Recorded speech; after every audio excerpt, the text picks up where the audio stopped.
I didn't get to finish that thought, so I'm going to go ahead and finish it. I don't even know where it cut out, but it's something important, and I want to share.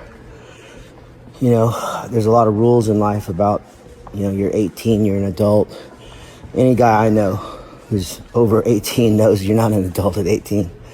You might be legally, but, you know, I wasn't an adult at 28, barely at 38, and as close as I've ever been at 48.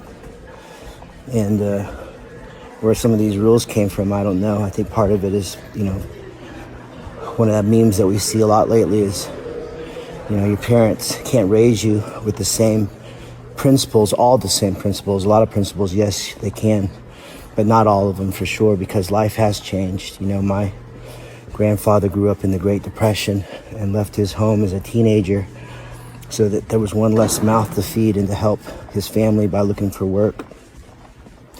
And so, yeah, an 18-year-old then, or people who are even experienced that kind of stuff now, who have to grow up quickly. But overall, you know, most of us aren't living like that or going through those experiences. Some of us are, but not all of us.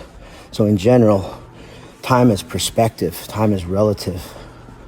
You know, for each of us, it's different. For what we're growing, learning, the lessons we're seeing or not seeing, it's all different. So for me, a guy who spent most of his life on stage or on the mats, and there's been a few years there of just straight debauchery and trouble.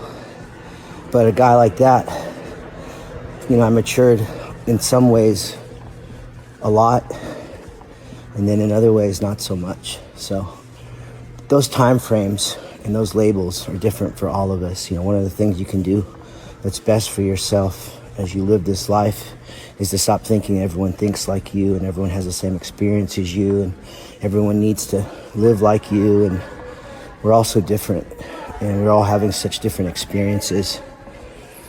So I want to share, you know, it's one of the things I most take pride in, and a good pride, you know, good confidence, not a boastful, arrogant pride, but a good confidence, and that's that I'm a sensei and a teacher, and I take that role very seriously. Even when I'm playing music, you know, to me that's just another form of being a sensei. I'm just using a different medium to share and to lift people up. But it's a great school that we're at here on planet Earth, and hopefully you are learning and growing and thriving, and you found a way to break from the algorithm of misery and sadness and depression and whining and complaining and blaming, and you have breached into joy. And if not, man, I've made that transfer myself, so I have a few ideas, and I'll break them down real quick. Since this video is already approaching 4 minutes, I'll try to cut it in 4 and do it quick. But you have to be exercising. You have to take care of your temple.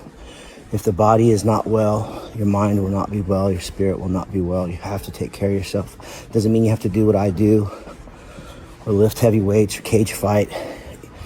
Your exercise might be going and walking in a park in nature at sunset or at dawn. 2, you have to be reaching inside and fixing the things that aren't right about you. An example, you know, if you think money is the most important thing, you have to ask yourself, why do I think that? You know, did I grow up in poverty? Did I now put money ahead of relationships and my own health and my family? And just fix things like that, because things like that, disempowering thoughts, false ideas like that, they're not going to bring more joy to your life. They're going to make you the rich man who's alone. So just those 2 things are huge. Those 2 things are huge. And then eliminate fear as much as possible. Eliminate fear as much as possible. And the way I've done most of that my whole life is facing my phobias, overcoming them, and making them my allies. I was dreadfully afraid of water most of my life. I learned to surf. I was dreadfully afraid and terrified of violence most of my life. I became an expert in combat, etc., etc., etc. All right, God bless you guys. Enjoy your day. I hope to see everybody out at Fuzzy's by the mall tomorrow night. I'll be there 7 to 10 p.m. Even if you can't stop and eat, stop by and wish me a happy birthday. I appreciate it. I love y'all.